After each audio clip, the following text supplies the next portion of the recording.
you, we who claim to love Allah more than anything else, if they had feeling the earth, it would have split asunder and the mountains would have fallen down in utter ruin. What's wrong with you, O Muslims? Nothing is happening to you. Allah is crying, so to say, कि look, they're swearing me. बुरे में बुरी गाली मुझे दे रहे हैं. And nothing. The Muslim world, nothing.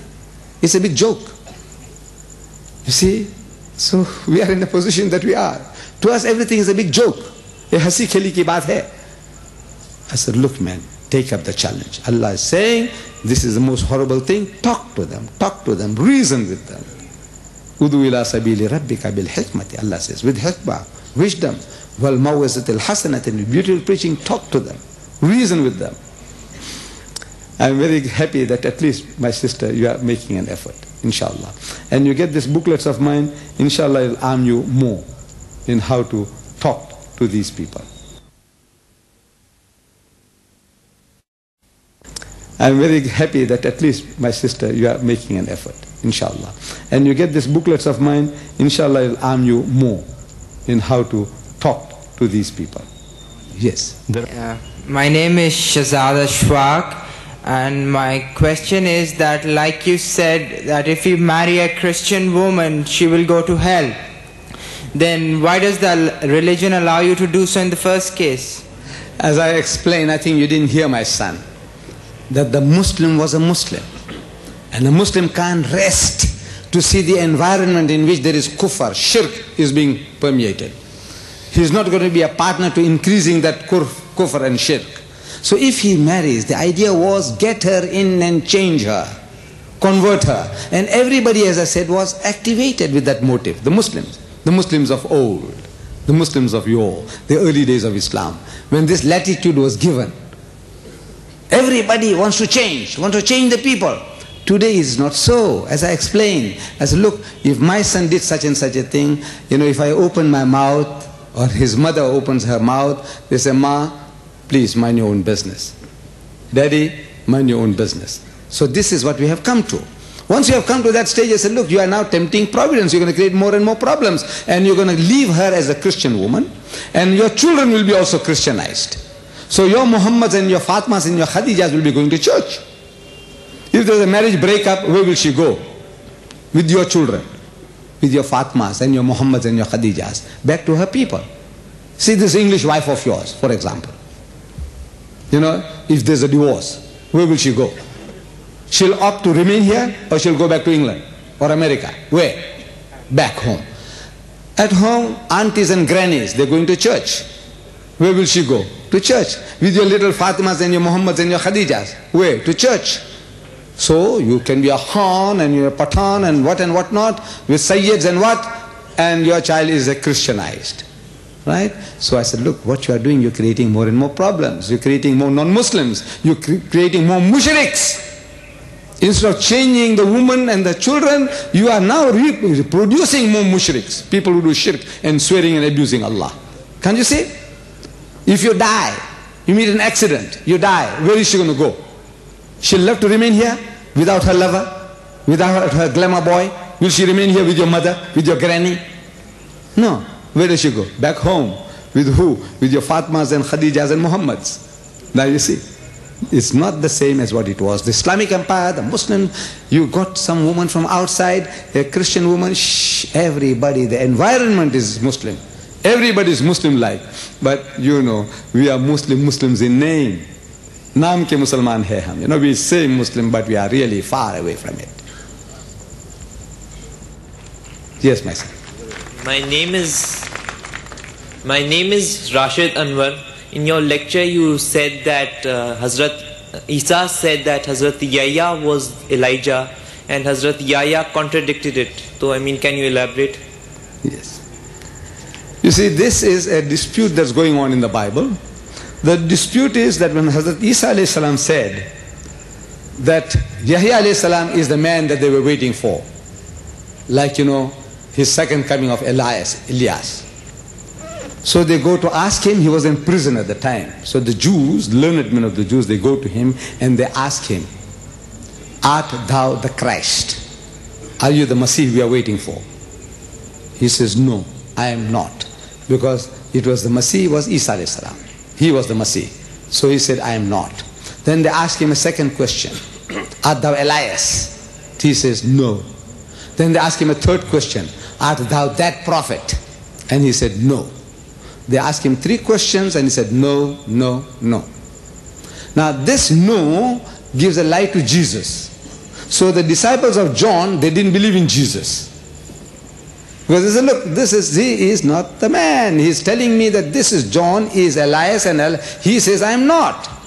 Like somebody comes asking you, say, where is this fellow Deedat? So you point to me. Okay, this man here at the mic is Deedat. So the guy comes to me, says, are you Deedat? I says, no. What does it imply? Either you are a liar or I am a liar. But now we will not go into that dispute between Jesus and John, because both of them are messengers of God. We accept them both. Yahya alayhi salam as a prophet of God, Isa alayhi salam as a prophet of God. As such, we will not like to say who is speaking the truth between the two and who is lying between the two.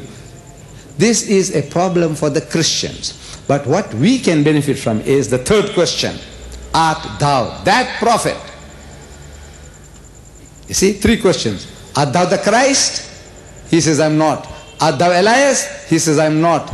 Art thou that prophet? And he says, I am not. Now that prophet is our Nabi Kareem Sallallahu Alaihi Wasallam. Now we can deal with that aspect on another occasion. But the other 2 points, he said, look man, we settled the first one, that he is not the Christ. We know Isa was the Christ. That settles that. Second one, contradiction between the two, we will not enter into. Number 3 is where we fit in. So we said deal with that. Some other occasion, inshallah.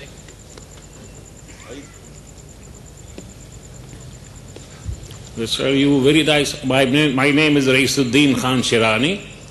You very nicely explained the situation about conversion in Sialkot and other areas in Pakistan. Before I ask my question, I'd like to relate an incident I had in New York. That was back in '62. I had an American friend. His daughter was a nun under training in the headquarters of Catholics at Sparkhill, New York. I happened to be at the time when they were having their annual function. This family took me there. I was surprised to find that every nun, even the mother superiors, everyone very keen to know, very keen about Pakistan, and they looked to be very knowledgeable about it. They talked about Daska and Sialkot and what have you, all those places. Then ultimately I asked them, and they were all keen, all those girls who were in the training, they were all keen to come to Pakistan. When I asked them as to why they want to go to Pakistan, they said if we are assigned to any other country, it takes us a lot of effort to convert one person. But if we are assigned to Pakistan, we convert thousands and thousands of them in no time. I was really ashamed, I felt very sad about it. I came back and then I tried to find out what was happening. And it was true that people were being converted. And now you have thrown light on the situation that has developed. My question is, we have a number of people in the country who go on tablighi mission to Europe and other countries. I have been asking them questions. I said, look, you go to Europe and here right with you in your own country, thousands of people, not thousands, I will say millions of them have been converted to Christianity through distribution of milk powder, clothing, free education in the education institutions where we pay fees very heavily and those new converts are given education free of charge. Now, I don't find any satisfactory answer.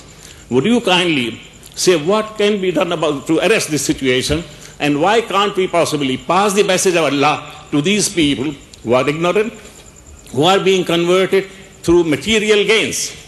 What are we doing about it? If we fail to carry the message of Allah to these people, we are accountable and answerable for our failure.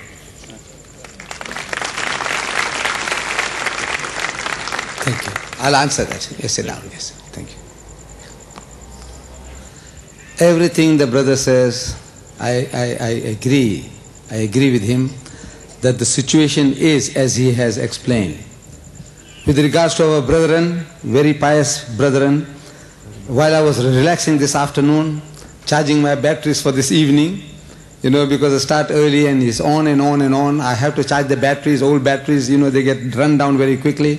So a telephone comes along and my brother answers it, my brother Abdullah. And it was from a brother from the Tablighi Jamaat, you see. And my brother was telling me, I said, look man, you people come to our country, the Tablighi Jamaat. It's a bigger stronghold in my country. You know, we are sending more Tablighis to the Tablighi Jamaat on a percentage basis than India or Pakistan. Very Tablighi orientated community, South Africa. But you people from here spending foreign exchange and coming to my country when Pakistan needs you. So we went to Peshawar on the border, we went there and we saw the plight of the poor refugees. The plight. They need your compassion and your love and your guidance. And you're running to South Africa. My community is one of the most sophisticated Muslim communities in the world. The Muslims of South Africa. And now you're running to us, good food, good accommodation, good everything.